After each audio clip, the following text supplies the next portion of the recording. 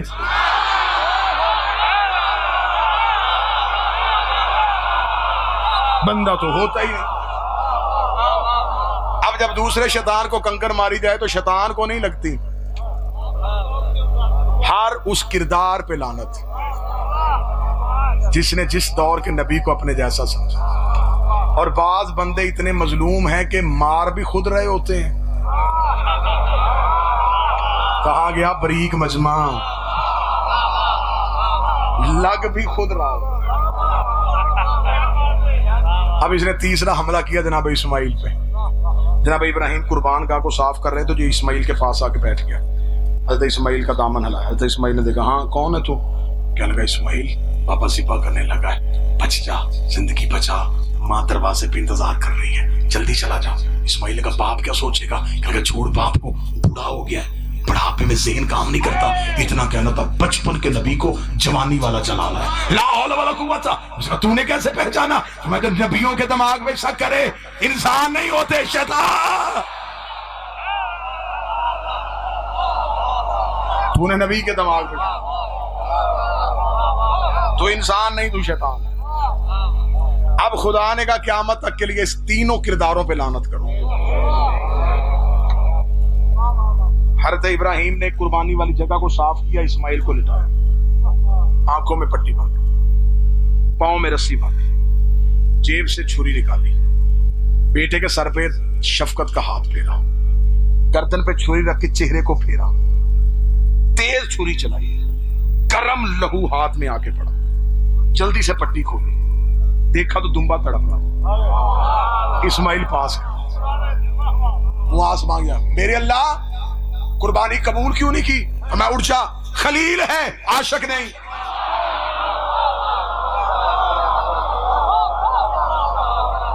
میرے مالک عاشق کیوں نہیں؟ فرمایا پٹی کیوں باندھی؟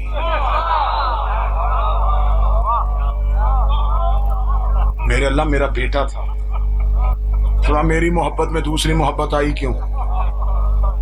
تجھے نہیں پتا میں لا شریک ہوں، میں شرکت برداشت نہیں کرتا۔ ابراہیم کے ہاتھ میں بیٹے کا لہو تھا، منہ آسمان کی طرف کر کے کہا اب آنکھوں کے سامنے بیٹا ذبح کروں؟ یا تو باپ نہ بناتا، ایسے کیسے ہو سکتا ہے؟ خدا نے کہا انتظار کر، دکھاؤں گا، میں تیری قربانی کو ذبح عظیم میں بدل رہا ہوں۔ ابراہیم انتظار کرتا رہا۔ 10 محرم ادھر حسین نے اکبر کے جگر سے برسی کا پھل نکالا، آواز پروردگار ہے، یا ابراہیم تو نے کہا تھا کہ ایسے باپ کون سے ہوتے ہیں؟ ابراہیم نے دیکھا نہ حسین کی آنکھوں میں پٹی، نہ اکبر کے پاؤں میں رسی۔ ابراہیم کی آواز آئی، اٹھ اسماعیل واپس چلیں، یہ اور ہیں، ہم اور۔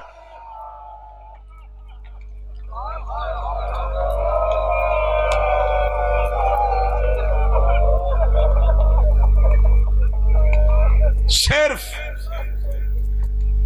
اسماعیل کی گردن پہ چھری رکھنے کا نشان تھا۔ اسماعیل گھر آئے، ماں کو ساری کہانی سنائی۔ اماں میں لیٹ گیا تھا، اماں میرا ارادہ تھا کہ چھری چل جائے، اماں اللہ نے مجھے بچا لیا۔ تفسیر قرآن کہتی ہے ماں اپنی جگہ سے اٹھی، روک دی اسماعیل گلے کے بٹن کھول، مجھے وہ جگہ دکھا جہاں چھری رکھی تھی۔ اسماعیل نے جگہ دکھائی، ماں نے 7 بوسے دیے. کتابیں کہتی جتنی دیر ہاجرہ زندہ رہی روز اسماعیل کی وہ جگہ چومتی، سجدہ شکر کا ادا کر کے دی میرا شکر ہے میرا لال بچ گیا، اگر چھری چل جاتی تو میں بیٹے سے پہلے ہی مر جاتی. آواز پروردگارہ ہاجرہ انتظار کر، میں تجھے کوئی ماں دکھاؤں گا. ادھر ہاجرہ کربلا کے ٹیلے پہ کھڑی تھی، جب 70 قدم کے فاصلے پہ زینب نے سر پہ قرآن رکھا، حسین کی آواز آئی زمین نیچے ہو جا، آواز آئی اونچی ہو میں حسین کا سجدہ دیکھوں.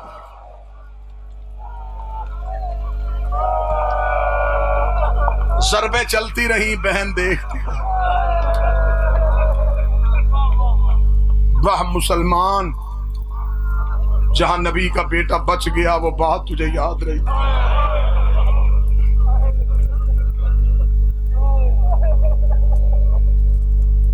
یہ میرے بدیا میرے لیے سعادت ہے کہ میں مخدومہ کے شہر میں کھڑا ہوں، جس بی بی کے نام کے ساتھ یہ شہر منسوب ہے اور جن کی دہلیز کی عطا ایک ذاکر میرے ساتھ منبر پہ ہے. یہ وہ علی کی مظلومہ بیٹی ہے جو کربل سے پہلے اجڑی ہے.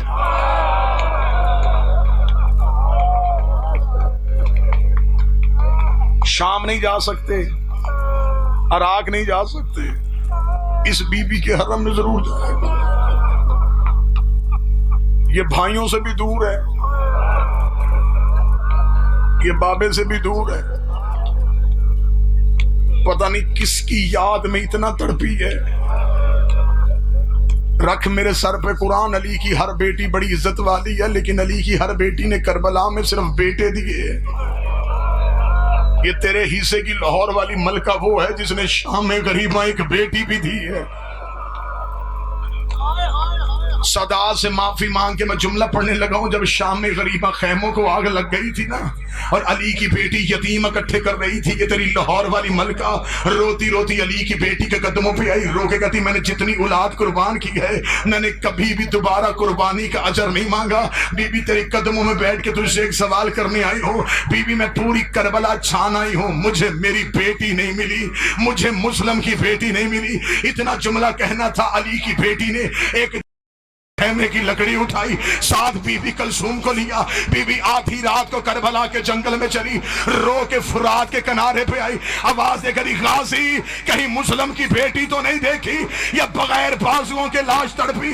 آواز آئی تھوڑی دیر پہلے اجازت دے دیتی، نہ پہرے دیتی نہ یتیم ڈھونڈتی. بی بی روتی روتی وہاں گئی جہاں حسین کی لاش تھی، رو کے دی حسین کہیں مسلم کی بیٹی تو نہیں دیکھی.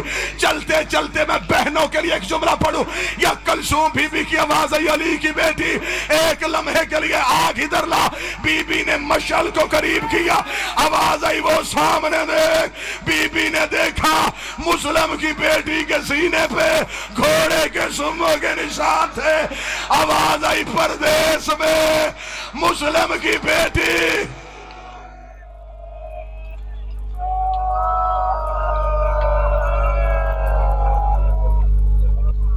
قبر بنائی علی کی بیٹیوں نے. کتنی بڑی مظلومہ ہے جس کی بیٹی کربلا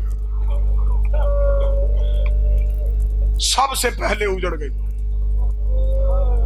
لوگ ہم سے کہتے ہیں شیعہ عید نہیں کرتے، ہم کریں تو کریں کیسے؟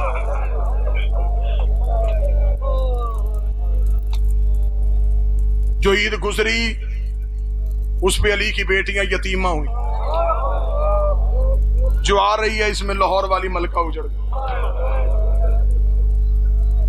منزل شراب کے سامنے سے حسین کا قافلہ گزرا، 4 نہیں تو 5 منٹ میں مجلس تمام کر دیا. حسین نے روتے روتے قافلہ روکا. حسین ایک ٹیلے کے پیچھے چلے گئے. کافی دیر تک حسین واپس نہ آئے.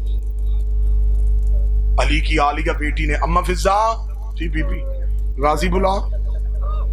عباس بی بی کی اماری کے قریب آئے. بی بی کی آواز آئی غازی کافی دیر سے حسین نہیں دیکھا میں نے. آواز بی بی سٹیلے کے پیچھے گیا، میں نے پیچھے جانے کی کوشش کی، مجھے انگلی کا اشارہ کیا رک جا. بی بی میں امر امام کا پابند، میں رک گیا. فرمایا میں اول الامر کی بیٹی امر تھی، میرا دل گھبرا رہا ہے. جا دیکھ حسین کہاں ہے. اس پہر میں ہائے بھی کر دو تو تمہارا بیٹھنا ہی رونا ہے۔ چلتے چلتے غازی کا گھوڑا جب ٹیلے کے پیچھے کا دور کربلا کا قریب ریت میں بیٹھا ہوا تھا، سر سے امامہ اترا ہوا تھا، حسین کی داڑھی میں ریت تھی۔ غازی کو آتے دیکھا، حسین نے جلدی سے آنسو صاف کیے۔ ابھی حسین کے ہاتھ آنکھوں سے ہٹے نہیں یا غازی کے ہاتھ قدموں پہ آئے۔ روکا تھا تجھے ماں کے پہلو کا واسطہ، مجھے بتا تجھے جنگل میں رلایا کس؟ مجھے بتا تو کیوں رویا؟ مجھے بتا تیرے رونے کی وجہ کیا؟ جو رو رہے ہو اتنی چیخیں اتنی ہے، یہ عقیدت کا رونا؟ حسین مولا کی آواز، غازی نہیں، عباس چل اٹھ۔ حسین چلے۔ مرزا اطہر لکھنؤ والے لکھتے ہیں کہ عباس پیچھے پیچھے۔ حسین نے دیکھا کہ غازی کے قدم کانپ رہے۔ فرمایا غازی کیا ہوا؟ مولا میری منت ہے، آپ کو بلایا ہے علی کی بیٹی نے، آپ نے جانا ہے ہماری کے قریب، بی بی نے کرنی ہے آپ کے چہرے کی زیارت۔ اگر علی کی بیٹی نے آپ کی آنکھ کی سرخی دیکھ لی اور مجھے بلا کے پوچھ لیا تو بھی زندہ تھا اور حسین بھی روتا رہا، پھر مجھے اتنا بتا تیرے ماں کے کرتے سینے کا فائدہ کیا ہے؟ اتنا جملہ کہا یا حسین رک گئے بلا تشبیہ۔ حسین کی آواز ہے، عباس کیا چاہتا ہے؟ مولا پوچھنا چاہتا ہوں کیوں رویا؟ اب جوان ماتم کی تیاری کرنا، جو غازی کے نوکر بیٹھے ہو، اتنا جملہ کہنا تھا۔